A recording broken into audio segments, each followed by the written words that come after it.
Well, hi, hello, how are you? Thank you for clicking on my little video. Welcome to Crime Dive. My name is Crystal Sky, and if you're anything like me, you find yourself drawn to true crime cases. So that's what I talk about. If you like true crime and you want to feel better about your makeup skills, you should absolutely like, subscribe, and come hang out with me every Tuesday where I take a deep dive look into a true crime case while slapping on my war paint.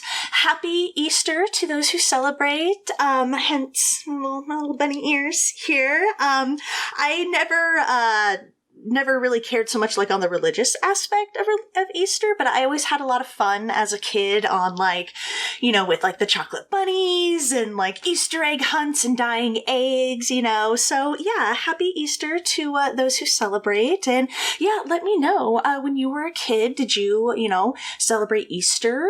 Did you, have the Easter bunny leave you an Easter basket? Did you do little Easter egg hunts? I would totally love to know. And yeah, another super, super exciting announcement I have is we are shooting on a real camera. Yes, no more iPhone recording, which is great. Okay, I love my iPhone. It got me through all my videos thus far. But yeah, it's so awesome to have a real camera. I got a Panasonic GH5 and oh my god, I am so loving it. And I just want to take this opportunity to say thank you so much to my dad, who knows that I'm doing this, knows that I'm really into media and production. He knows that's what I, went to school for. And he totally invested and upgraded my equipment for me. New mic, tripod. I got an actual camera so I don't have to film on my phone. And yeah, I'm really, really excited to use it. So thank you so much, Dad. He watches all my videos. So thank you, Dad.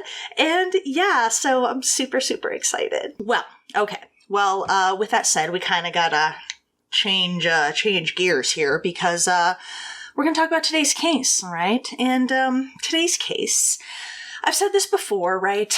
All true crime, all murder, it's all tragic and senseless and heartbreaking, but it is especially heartbreaking when victims are so young, right? When they're, super young adults and they're in their early 20s or teens or children. It's just that much more heartbreaking, right? And today's case is about Jessica Dishon, and she was barely 17 years old. Yeah, I came across this case, and yeah, it really hit me. Very similar to sort of the Bianca Devins case. I really felt for Jessica and her family in this case. And the more I found out about Jessica, the more I found out about this case, I knew I had to talk about it. So yeah, without further ado, let's go ahead and get into the tragic kidnapping and murder of Jessica Dishon. And, minor disclaimer, we will be discussing child sex abuse, nothing in detail, but the subject will be brought up. So, be forewarned. And, yeah, let's get into it. So, Jessica Dawn Dishon. She was born May 2nd, 1982, and her parents were Edna Jett. I'm already screwing up. Okay. Her parents were Edna Jett and Michael Dishon. Now, Edna and Michael, they each came from very large families of their own. Edna was one of 8, and Michael was one of 7. So, yeah, Jessica had lots and lots of aunts and uncles. Uncles. Jessica had 2 younger brothers. There was Michael Jr. and Christopher. And the Dishons lived in Shepherdsville, Kentucky, which was a small farming community about 20 miles from Louisville. Now, Shepherdsville is described as, like they all are, that stereotypical, small, safe town, the kind of place where everyone knew everyone, no one locked their doors, people felt safe walking late late at night. You know how they all are. Jessica was described as being very responsible and just generally happy and well-liked by everyone. She did well in school, was described as having a lot of patience, and was one of those people who just sort of got along with everyone. You know, she was very low-key, didn't really like the spotlight, which, yeah, I love people like that. You know, those people that can just, like, get along with everyone? That's what Jessica was, you know, so she was very well-liked. In the fall of 1999, Jessica was in her senior year at Bullitt Central High School, and she had aspirations of being a nurse. That is until she joined the school's Reserve Officers Training Corps, specifically the Female Color Guard. And eventually she got assigned to the ROTC supply room. And it is then that she developed an interest in business. And then she had aspirations of going to college and being an accountant.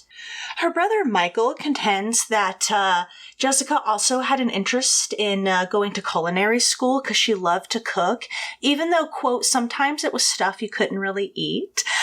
So yeah, I mean, she's like, you know, she's barely 17, all right? Like, so she has lots of interests. Like, you don't need to have your life figured out at 17, you know? So she had lots of different interests, you know, being a nurse, something to do with business, perhaps culinary school. So yeah, I mean, the world's just at her fingertips, right? Senior in high school, like, yeah, the world is just wide open for her. At the beginning of her senior year of high school, Jessica did quit the Corps because she wanted to find a part-time job, you know, just to kind of save up her money, you know, have some spending money. She wanted to get a car and, you know, she just wanted like job experience, you know, and so she did back off out of the ROTC because she just couldn't dedicate that much time to her work and her studies. She ended up working part-time at the local Hardee's. And the Dishon family was described as just being very close and tight-knit, you know? Jessica had a wonderful relationship with her parents and with her siblings.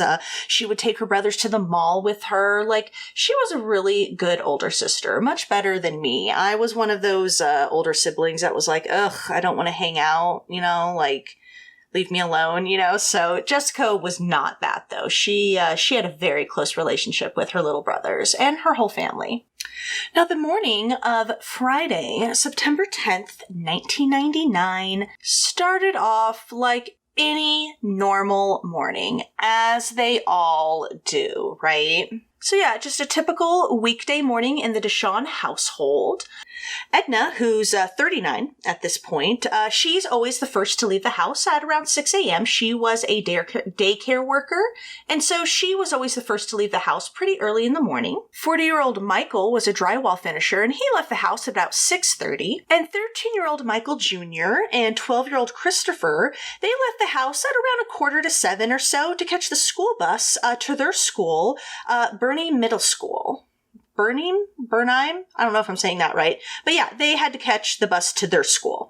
And they said that morning, Jessica, when they left the house, was in the shower. Jessica was always the last to leave the house. She usually woke up at around 6:30, 6:45, you know, because she had a car. She had a red Pontiac Sunfire, so she didn't need to catch the bus to her high school. She would just drive the 8 miles to school. And so she usually left the house at about like 7:15 or so, which, by the way, I wish it only took me 30 or 45 minutes from the time I woke up, like, to leave my house. Like, I need to wake up super early. Around 1 or 1:30, Edna arrives home as usual, but she notices Jessica's car in the driveway, which was really weird because Jessica should have been at school, and school didn't get out till about 2:30. She went inside the house, couldn't find Jessica, and so she went out to Jessica's car, and there she found kind of a disheveled state. Jessica's cell phone was in the passenger seat, and it had a 9 dialed on the keypad. Her car keys and one of her shoes was on the driver's side floorboard. The back seat had a bunch of her things, like 2 of her textbooks, her backpack, her work clothes, a bottle of water, and her purse. And her money was still there, and her checkbook was also undisturbed. So clearly, like, not like a robbery. On the driver's seat was a piece of paneling that looked like it had been like ripped away, you know, perhaps a sign of a struggle. It was sitting in the well of the driver's seat, and yeah, it had been like ripped from the paneling on the driver's side. Michael Jr. and Chris arrive home at that time, and they tell their mother that they hadn't seen Jessica since that morning. And that's when Edna then calls the high school, and that is when she finds out that Jessica had not been to school that day. And Edna has later come out and said that she was kind of like, she was annoyed that the school hadn't informed her that her daughter hadn't shown up to school that day, which I think they would. I don't know. Like, I've known some of my friends who've had kids who, like this, if your kid doesn't show up, they like call and notify you, like, where's your kid? But yeah, I'm sure it depends on where you live and stuff. So yeah, I don't know. But yeah, Edna calls the school and finds out that Jessica did not arrive at school that day. And that is when she calls her husband, Michael, and was just like, okay, is there any reason why Jessica wouldn't be at school? Why her car would be here? Like, do you know anything? And he was like, no. And that's how she was like, okay, well, you need to come home. And that is when the Dishons start frantically calling everyone they know, friends, family, friends of Jessica. Edna even went up to the high school and even went to Jessica's job at the Hardys. No one had spoken to Jessica that day. And by that evening, when they still hadn't been able to locate Jessica, that is when the Dishons call the Bullitt County Sheriff's Department, or Sheriff's Office. I don't know if there's a difference. And they dispatched rookie officer David Greenwell, who would later go on to be elected sheriff in 2010. But at this point, 1999, he's a rookie officer. I did read other sources that said that the sheriff's office told them that they had to wait the 24 hours and then they dispatched Officer Greenwell. So not too sure, but yeah, Officer Greenwell was dispatched to the Dishon home.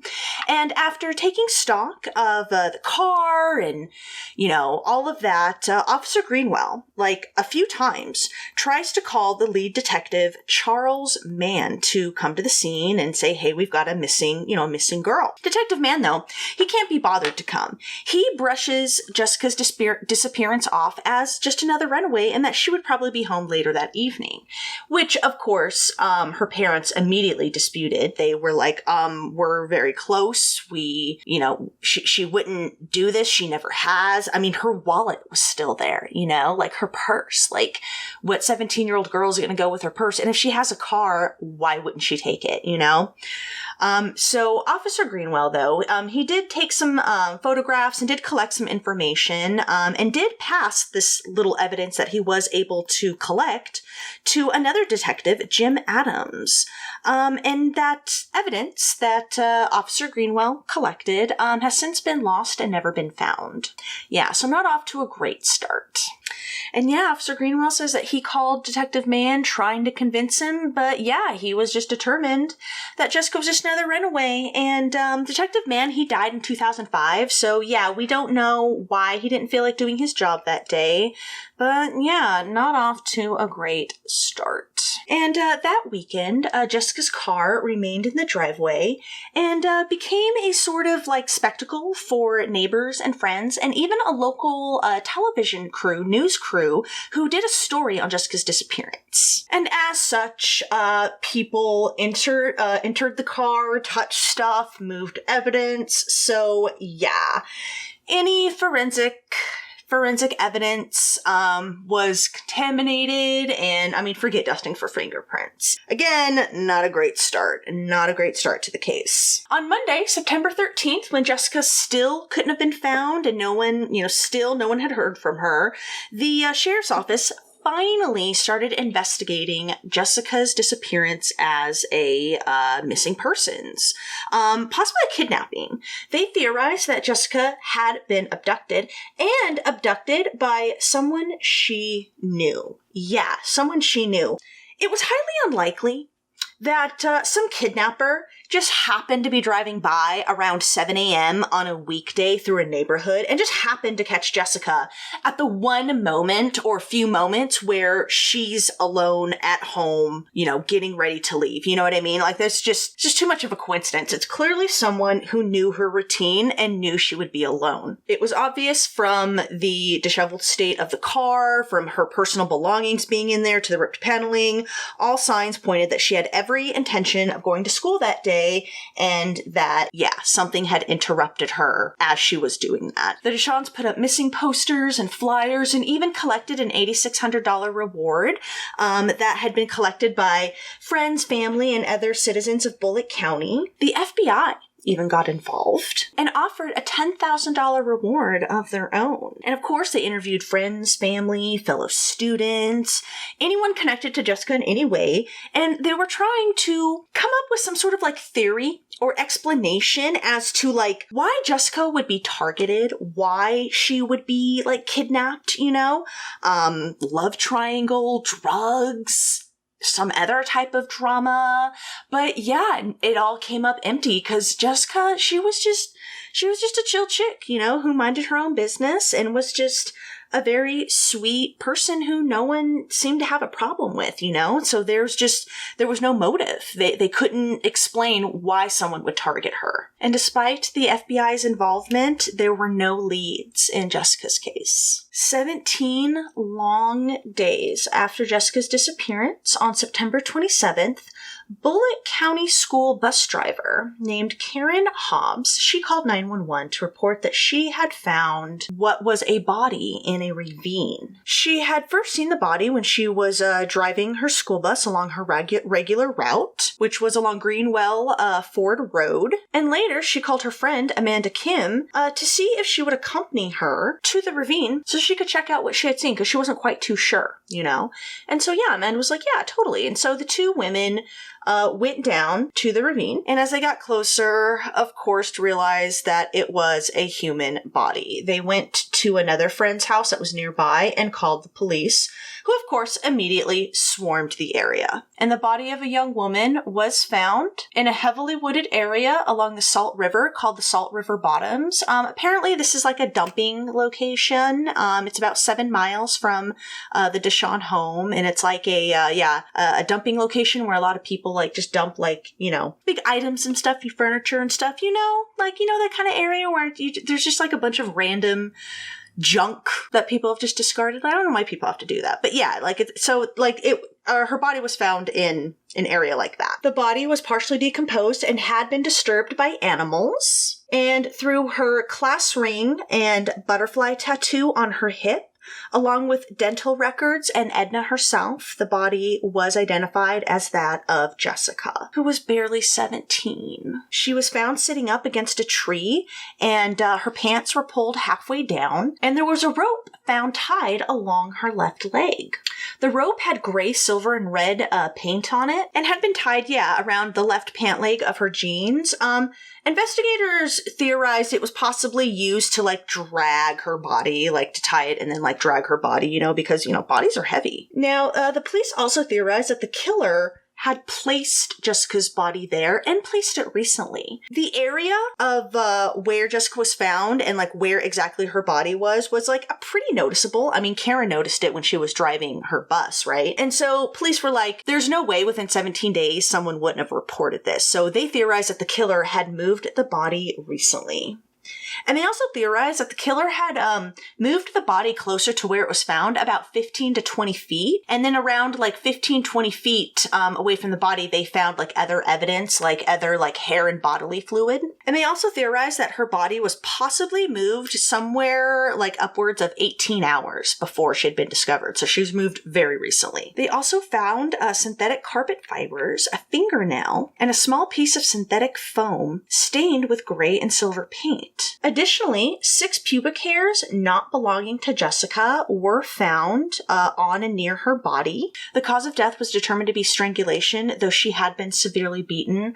Her face had been struck with such force that her jaw had been broken with what police theorized was some sort of blunt instrument. I know, really terrible. Now, though police suggested that she had been sexually assaulted just due to the state that she was found in, an autopsy was never able to confirm that, and they were not able to find like any corroborating evidence, I guess, like on or near her body. I did read another source that said that the FBI did their own autopsy or something and like concluded that she had been violently sexually assaulted. So yeah, not too sure. The coroner ruled that Jessica had been killed about 3 days after she had been kidnapped. And of course, you know, the Dishons were just absolutely crushed. Absolutely crushed. The family was very, very close. A candlelight vigil was held for Jessica on September 30th with about 150 people attending.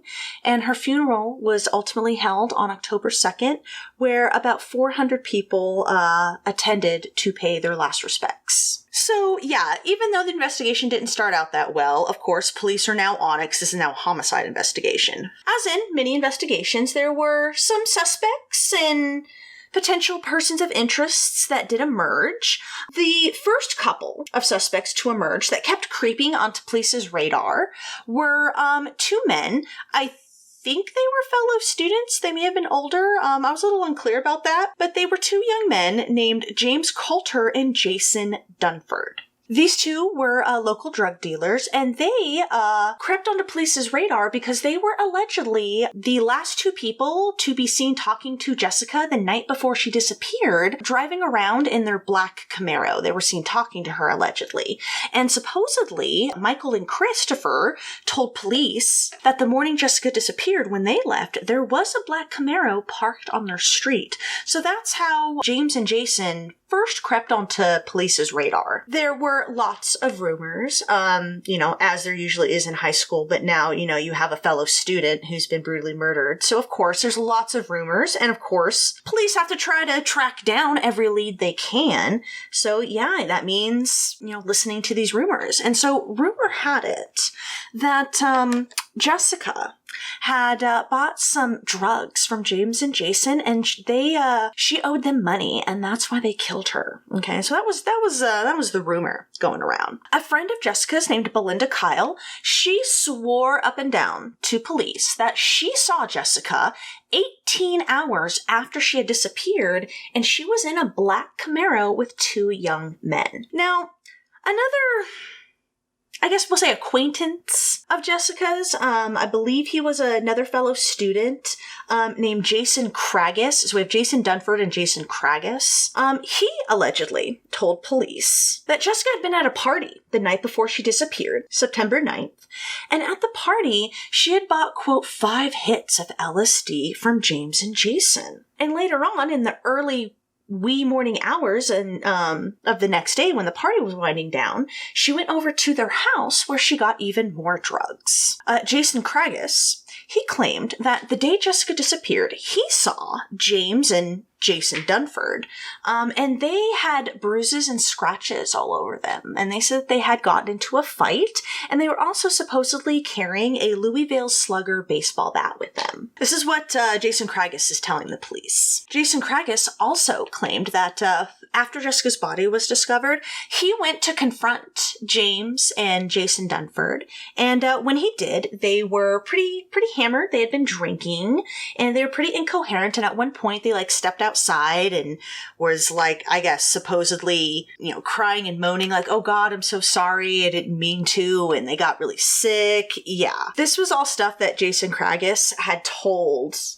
police. But none of his statements could ever be verified. And I don't think there were any drugs found in Jessica's system. She didn't do drugs. And yeah, some sources sort of described this Jason Kragus guy as just, those people who want to they insert themselves into the investigation, and it's just dude, what are you doing? Why can't you just be like us and just read about true crime? Why do you gotta actively insert yourself into the investigation and waste people's time? James and Jason Dunford, they were ultimately cleared by the FBI, and in a kind of a sad update, Jason Dunford actually died in a car crash in 2006. Yeah. So yeah, they were ultimately ruled out.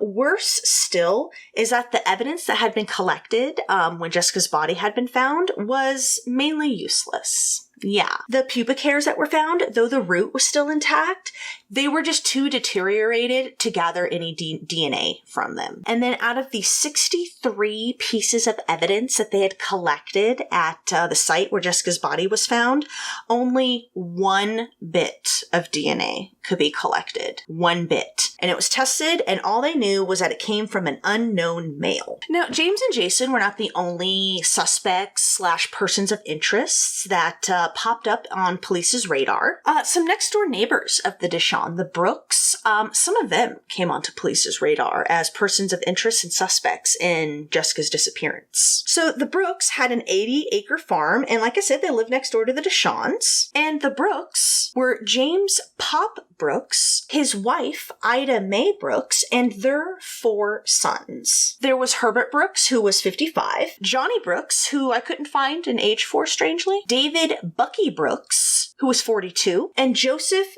Tommy Brooks, who was 35. All right, those are the 4 Brooks brothers, and they became persons of interest in the case. Now, David Brooks, he had a low IQ. He was married.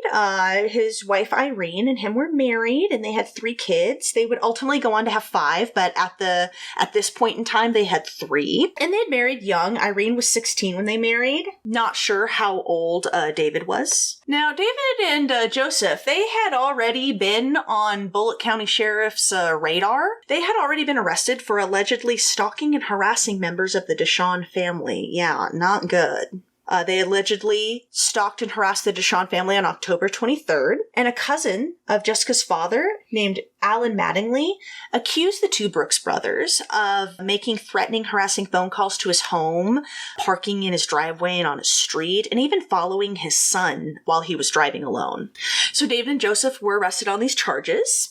David was charged with 4 counts of harassment, while Joseph had been charged with 1 count of harassment and 1 count of stalking. They were ultimately released on bond, but in January of 2000, David would end up spending 30 days in jail. He violated a court order that had ordered him to stay 1,000 feet away from any member of the Dishon family. So yeah, in January of 2000, he spent 30 days in jail. He was arrested again in June of that same year for trespassing on the Dishon's property. Yeah, I know. I don't know what is up. I don't know what is going on. Now, he was ultimately released in August, although he was not allowed to reside in Bullitt County until after his trial. Yeah, so he had to find a place outside of the county to live until his trial. And in July, again of that same year of 2000, the oldest Brooks brother, Herbert, he was arrested and ultimately indicted when he discharged his weapon, his handgun, about 12 to 15 times in the direction of the Dishon property, where about 30 to 40 people were gathering outside for a barbecue. Yeah, I know. I don't know what is up. What is going on? Now, the Brooks brothers had been arrested on all of these minor offenses when police started to look at them for possibly Jessica's disappearance and murder. Now, when police questioned David Brooks, he came on to their radar because I guess his story was pretty inconsistent and always changed. But remember, David also has a pretty low IQ, and we know how police interrogations are. I couldn't find anything about Joseph or Herbert's or any of the other Brooks brothers questioning, just about David's. So David first said that he saw Jessica the day that she disappeared when he was working on the family property, hauling water for the family business. He said he saw her walking in the direction of the high school, and then later changed it to say that he saw her by her car in her front yard when he was told that Jessica did not walk to school. And when asked about his whereabouts that day, David said that he was, again, working on the family property, working for the family business. However, at the times that he said he was working, no one was around, so they couldn't really confirm his alibi one way or the other. There were also allegedly reports and alleged sightings of David's van on the road where Jessica's body was ultimately found in the days leading up to her discovery. And using everything that we just went over, police went ahead and used that to obtain a couple of warrants. They obtained a warrant to collect the Brooks brothers' hair samples and blood samples, and a search warrant for the Brooks family property and farm, which included 9 outbuildings, a red Ford pickup truck, and a silver Chevrolet van. And with the aid of a scent dog, they found a pair of work gloves in a farmhouse that allegedly had like a, quote, strange odor that I guess like the dog picked up on. They also found a length of rope that had silver paint on it. They collected bed linens from a trailer, took samples of paint from each vehicle, along with pieces of foam and insulation. They also seized a carpet cleaner that David had allegedly rented the night Jessica's body was discovered, and they were supposedly tipped off to this little fact by a Brooks family member. And in January of 2001, David and Joseph were both arrested and ultimately indicted for murder. Specifically, David was indicted on charges of murder, kidnapping, tampering with evidence, and complicity, and Joseph was indicted on charges of tampering with evidence and complicity. And both Joseph and David would end up spending 2 years behind bars awaiting trial. And in January of 2003, David would be first. His trial would be first. He stood trial for first-degree murder, with the prosecution wanting the death penalty. That's what they were going for. David's attorney was John Spainhour, and he actually took David's case on pro bono. He contended that David was just in the wrong place at the wrong time. The evidence against him was circumstantial at best, and the DNA evidence had come back and it had not been a match to any of the Brooks brothers. Spainhour also pointed to the fact that several key pieces of evidence, including parts of Jessica's body, hadn't even been properly stored. So, like, any evidence collected from them, like, you know, from those pieces of evidence were, you know, contaminated. But the case against David really crumbled when Detective Mann, remember him? He's on the stand, and he testified that David had become a suspect in Jessica's murder when he failed a polygraph examination.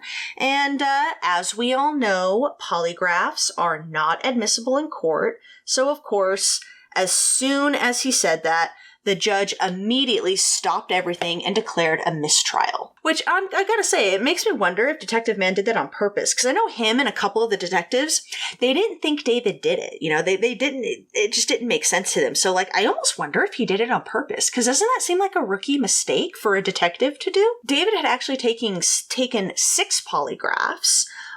2 were inconclusive, and 4 did show signs of dishonesty. Dishonesty. Good Lord, I can talk. And in September of 2003, the charges against David were dropped, with the DA citing that there just wasn't enough physical evidence. The charges against Joseph were also dropped. But even though the charges were dropped, a cloud of suspicion still hung over the Brooks brothers, especially David. You know, the DA had dismissed the charges with prejudice, meaning that they could bring those charges up against either of them at any time. And yeah, this cloud of suspicion, it's a small community. Everyone thinks that, you know, he did it. And this affected their lives. You know, they had trouble getting work. The Brooks family business, they had some sort of water servicing business. That really was affected when this all went down, when it started, and before Jessica's disappearance. They had 17 daily deliveries. By the time this is all said and done, to September 2003, you know, when the charges are dismissed, that had dwindled to 3 deliveries a week. Yeah, so yeah, this still affected them a lot. David would make the news again in 2005 when he rescued 2 children from a mobile home fire in Okolona, which was a neighborhood in Louisville, where him and Irene were living at the time. But sadly, the 2 children he saved, they succumbed to smoke inhalation and they ultimately died. And Jessica's case would go cold for another 10 years before a break would finally happen. So, you know, throughout the years, as cases, go cold and leads dry up, these cases, they get assigned and reassigned to different investigators, different departments, and whatnot. And in 2013, Jessica's case would land in veteran investigator Detective Lynn Hunt's lap. And she was with the Bullitt County Sheriff's Office, and she had been assigned Jessica's case because she was working their cold case unit. And in June of 2013, she actually received a phone call from an old colleague named Detective Gary Huffman, and he was with the Louisville Metro PD. Detective Huffman, now in his line of work, he often spoke with convicted felons behind bars, right? Or people awaiting trial, people behind bars. After each time he would talk to them, he would ask them, like, hey, do you know of any crimes that any of your fellow inmates have committed? Like, do you want to, maybe talk about them? And one time, an inmate took him up on this offer. And when Detective Huffman asked him, who, what have you got? This inmate said that he knew who had kidnapped and killed Jessica Dishon. And he pointed the finger to Jessica's uncle, Michael's own brother, Stanley Louis Dishon. The inmate said that Stanley had told him that he had kidnapped Jessica as she was getting ready for school and leaving the house. He hit her, knocked her down, and then strangled her, I'm guessing to the point that she passed out, and then abducted her and taken her to an abandoned barn. The inmate said so that morning, Stanley had gotten into an argument with his niece. He had first driven to the high school to try and talk to her before, because he didn't see her car there. And so he then drove to the house where he knew she would be. I think he caught her just as she was walking outside to her car, because a chase did ensue in the front yard, and he finally did manage to hit her and knock her down. And then once he had her down, he strangled her again, I'm assuming to the point that she passed out, so that he could then abduct her. Stanley allegedly told this inmate that he took her to this abandoned barn and kept her there for 3 days before finally killing her by strangling her with a scarf. He eventually felt bad and wanted Jessica's body discovered, so he moved her to where she was ultimately spotted by Karen, so that, she would be found. The inmate said that Stanley told him that he actually moved the body twice, and that he moved it about 20 feet to the place where she was ultimately found. Now, the inmate claimed that Stanley had killed his niece because, she was getting older, she had a boyfriend now, and he felt certain that Jessica was going to tell his dirty little secret that he had had for decades. And that was that he had molested and sexually assaulted Jessica and other young relatives for decades, including his own daughter and stepdaughter. I know. Ugh. Now, Stanley, I don't know if it's because he's a loser or what, or maybe it's because he knew that his siblings had children, I don't know, but for quite a while, and very frequently, Stanley lived with his siblings. And remember, Michael he's one of 7, so, Stanley had quite a few siblings to crash with, including Michael. He lived with Michael with his family on and off from about 1989 to about 1996 until when Jessica was about 13, 14 years old. And during that whole time, he was sexually assaulting and molesting Jessica. And like with many victims of sexual abuse, particularly children, she had never told anyone. Now, Michael has said that he never once suspected his brother of anything like this. I mean, who really would, right? Had no idea that he had done that to his daughter or other relatives, had no idea. Although once police told him this, he started kind of taking note. Again, in retrospect and in hindsight, things bring on a different light. And so he started kind of reminiscing and thinking you know what? Yeah, Stanley was acting really weird when Jessica disappeared. He said that his brother was, quote, overbearing in his search for Jessica. Stanley had joined in search parties when they were searching for her.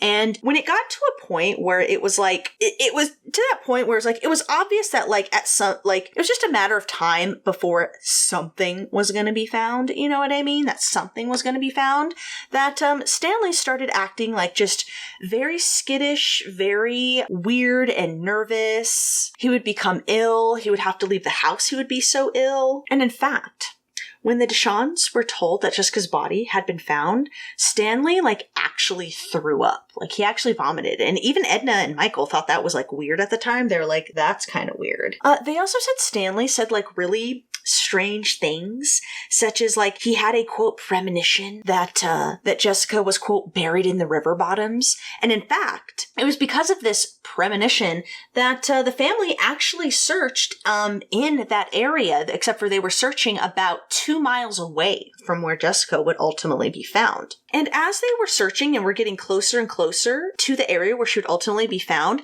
Stanley just got like super, super sick and ill. Like he actually had to leave. He got so like sick. So yeah, that was really weird. And after her body was found, Michael said that it was Stanley who pointed to David Brooks as the possible suspect in Jessica's disappearance. Because when the Brooks brothers had been arrested for Jessica's murder, the Dishons, they assumed like that, yeah, okay, yeah, the police are saying that this is their guy, and we think that they got the right guy, so we're going to trust him. And so they did believe that the Brooks brothers had something to do with Jessica's disappearance and murder. Now, strangely enough, there were quite a few stumbles in this investigation, right? One of those stumbles was that, get this, despite living with the Dishons, living with Michael and his family at the time, Stanley was never questioned by police in Jessica's disappearance. Never questioned. Even Stanley's ex-wife,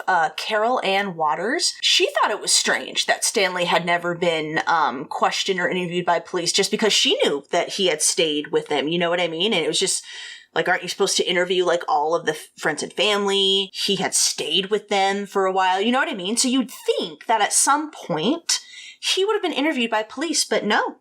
Carol also said that Stanley did exhibit strange behavior backing up what Michael had said. She noted he acted, quote, very nervous and peculiar, right before and after Jessica's disappearance and right before and after her body was discovered. He was unable to sleep. He watched the news obsessively, especially after she disappeared and the body was discovered. And she said his sleep patterns got even worse after her body was found. And in 2002, Stanley was charged with sodomizing and sexually abusing two young girls, including another niece. They were 8 and 10 years old. I know. Now, he entered an Alford plea to these charges, all right? Now, what an Alford plea is where without admitting any type of guilt or responsibility, the defendant does admit that the prosecution has enough evidence that, I probably could get me convicted. You've got a pretty good case against me, but they don't actually admit guilt. Kind of seems similar to a no contest plea. I'm sure there are differences, but that's kind of what it reminded me of. So that's what Stanley enters into these charges against molesting, and assaulting these two young girls. He was sentenced to 10 years. I know, abusing two young girls and you only sentenced to 10 years. Do a little marijuana and you get life in prison, right? So yeah, 2005, sentenced to 10 years. And even then, after he has been convicted of these charges and is in prison, even then, police still didn't question him in Jessica's disappearance because her case was open. It was open, and he still wasn't questioned. And it is at this time when he's in prison that, he starts spilling the tea on what he did to Jessica. And now this is pretty sweet, okay? So beginning in August of 2013, all right, after nearly serving out his 10-year sentence, he's almost there. Stanley gets slapped with more charges. I know, you love it.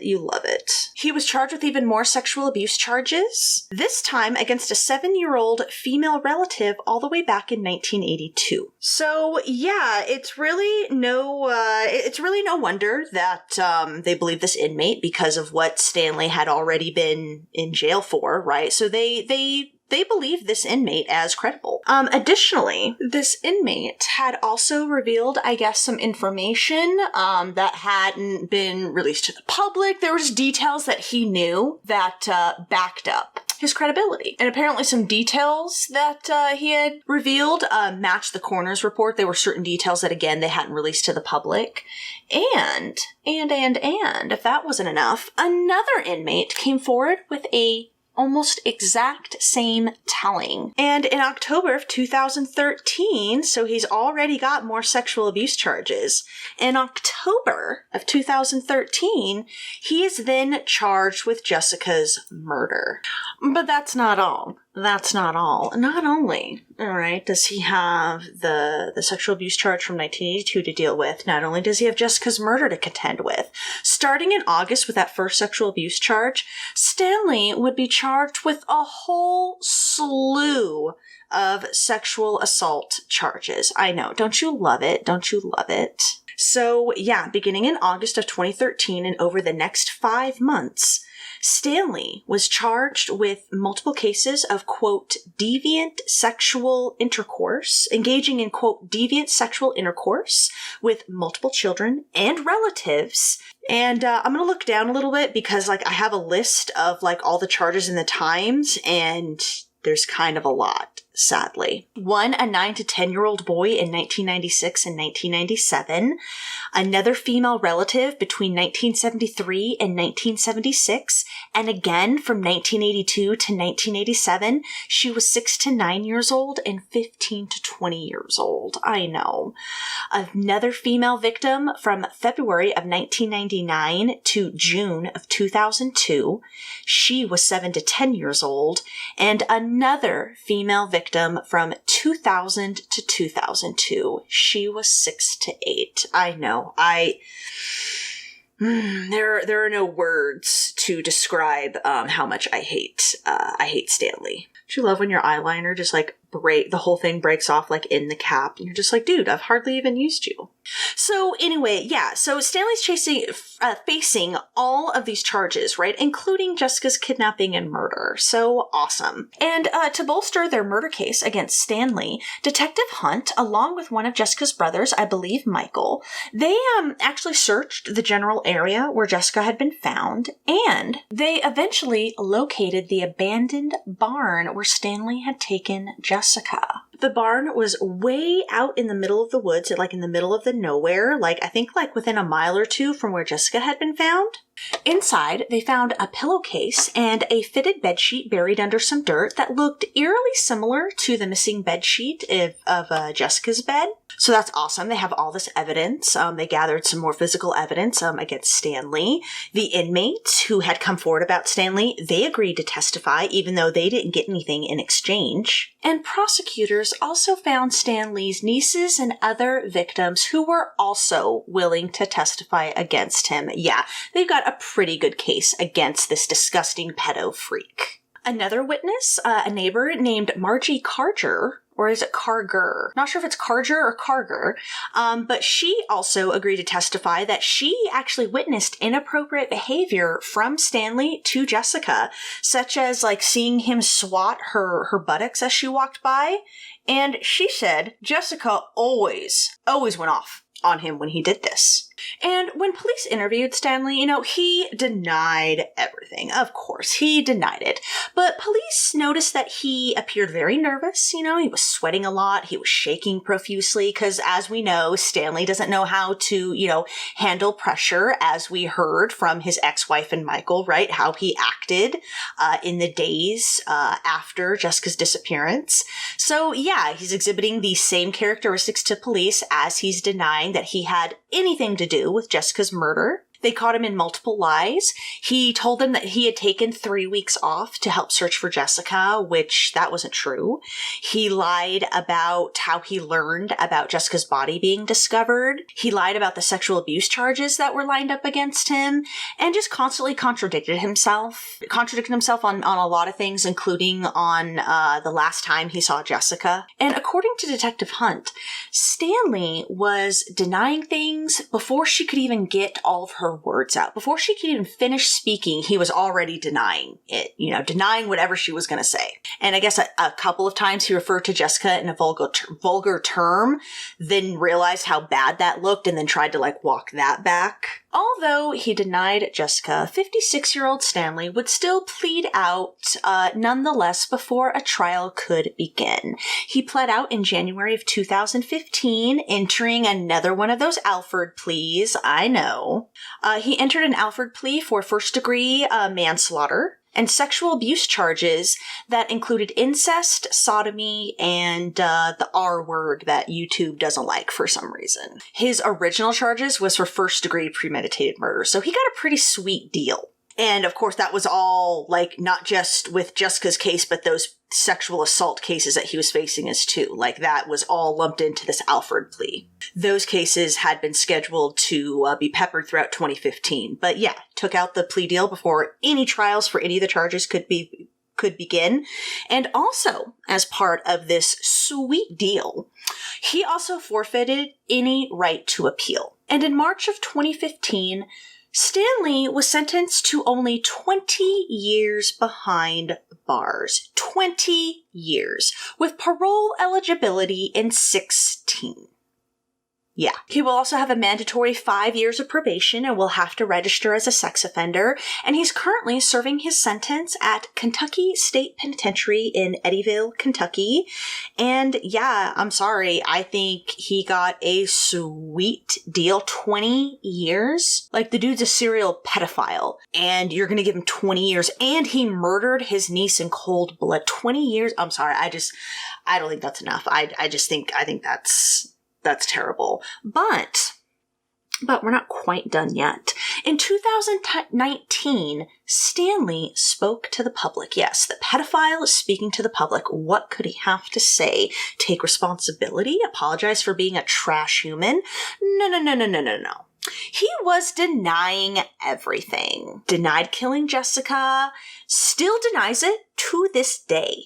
Michael says that his brother constantly tries to contact him, trying to plead his innocence. Stanley claims that on the day Jessica disappeared, he was at his job at the Hercules Coach Company. And that was in Louisville, and he was there at work before even 7 a.m., all right? So he was long away from Jessica's home. He claims coworkers and even a boss's secretary can even alibi him because he picked up his check that day and the secretary even handed it to him. Although, should be noted, the business closed in 2006, and investigators did track down Stanley's former coworkers, and they couldn't say one way or the other if he was there. Too much time had passed. So yeah, that didn't really, help anything. Stanley claims that everyone has lied about him, okay? The inmates, Carol, his ex-wife, the police, everyone has lied about him. Oh, please. Yeah, he's such a victim. He said that both his ex-wife and Michael, they're lying about his, quote, odd behavior. And he said that he was tricked into pleading out by his attorneys, okay? He was tricked. He claims that he only did so, only pled out on the advice of his attorney, and that he didn't really understand or comprehend what he was doing or signing. He said, quote, I don't understand the law. I don't understand how the law even works. Oh, is that your excuse for molesting children and traumatizing them and ruining them? Is that your excuse that you don't know how the law works and you don't understand how that's wrong? Oh, please. But yeah, at his plea deal hearing, however, he told a judge he did know what he was doing. He agreed to it. Like, there's a reason why in open court they ask you, like, okay, before you do this, it's no-go after this, right? This is sealed in stone. There's a reason why they ask you that in open court, right? And Stanley agreed to it in open court. So now, Stanley's attorneys, they believe, although they do not believe he killed Jessica, okay, they maintain that, the reason they had him plead out was because he had the past sexual abuse convictions, which was going to be admissible in the trial for Jessica's murder. And he also had those other sexual assault cases that he had to contend with in 2015, and those were also admissible at the the murder trial for Jessica. And his attorney said, because of all of that, we knew there was no way that he was not going to get convicted of first-degree murder. And so that's why we pled out. Had he just been facing the kidnapping and murder charge from Jessica, they said they would have taken it to trial. Now, Stanley has tried to get his case reopened. He reached out to the Kentucky Innocence Project in 2017, offering to take a polygraph and submit DNA, but they rejected his case, although they did note that just because they reject a case doesn't mean that they believe in his guilt. It's just that they're on a backlog. That's what they said. And Wanda Dishon, Michael and Stanley's siblings, one of them, get this dumb broad actually believes Stanley. Yeah, believes that he's innocent. But thankfully, Michael, he doesn't believe a word of it. He said at first, he refused to believe what police were telling him. He actually, he refused. He's like, there's no way. There's no way. But as the case went on and as more evidence mounted, as he saw what investigators had, he couldn't argue with facts. He was like, wow, he actually did do this. Ugh, I had to take that off. It was giving me a headache and I already ruined it with makeup, so... And so Michael was, of course, heartbroken and angry at his brother when he found out what he did. And as far as Michael's concerned, Stanley is guilty because if he wasn't guilty, he says that Stanley would not have taken the plea deal. He would have went to trial. And so in Michael's eyes, he's guilty because he took out the plea deal. Now, Michael has filed paperwork to go see his brother, although their dumb sister Wanda seems to think that means that Michael has had a change of heart and believes in Stanley's innocence. Like, what a dummy. Michael has said that if he goes to visit his brother, it's a big if, he's still mulling it over, it'll only be to hear him admit what he did, why he did it, and to tell him if anyone else helped him. Jessica's case is actually still officially open because it is believed that Stanley may have had an accomplice. I believe it has to do with, like, moving her body. They didn't think Stanley could do that on his own or something. So, yeah. And yeah, sadly, Michael and Edna ended up divorced sometime around 2009. I know that happens to a lot of couples who suffer a death of one of their children young. I know that a lot of couples can't work through it, but I thought that was sad. Even after being falsely accused of murder, David Brooks and his wife Irene harbor no ill will against anyone, against the police, against the Dishons, against media, against anyone. Irene has said, quote, "They are human. Humans make mistakes. They had a job to do, and they tried to do their job. They were under pressure. They tried to do their job the best they knew how."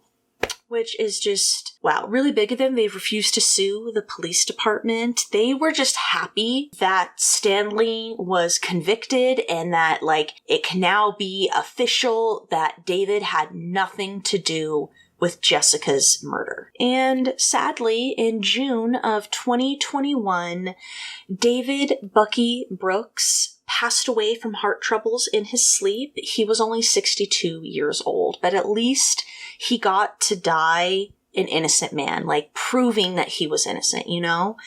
And yeah, that was the sad, heartbreaking kidnapping and murder of Jessica Dishon. Yeah, it's just so heartbreaking, just so senseless. And I don't know, what, please tell me, 20 years, 20 years? Parole eligibility in 16? I don't care that he's already been locked away for like almost 10 years. I don't care that he's been locked away since like 2005. Probably earlier when he got charged because, you know, takes years for your case to work through the system. But still, no, he should be locked up for life. He's a serial pedophile and he premeditated, cold-blooded, murdered his barely 17-year-old niece after assaulting her. Like, I don't know. I just feel like those are the kind of people that should be locked up for life. Please let me know in the comments down below. What do you think of this case? Have you heard of it? What do you think of Stanley's sentence? Please let me know. And yeah, thank you so much for hanging out with me today. I hope that this looked like really, really good now that I'm filming on a real Fonsa camera. And yeah, I can't wait to meet with y'all again next week for another crime dive. Until then, I do hope you take care of yourself out there, stay safe, be happy. Remember, if you go out in public, just please don't be a dick. Just be a decent person, especially to workers, alright? Like, just be decent, alright? And yeah, I will see you next Tuesday for another crime dive. Bye-bye.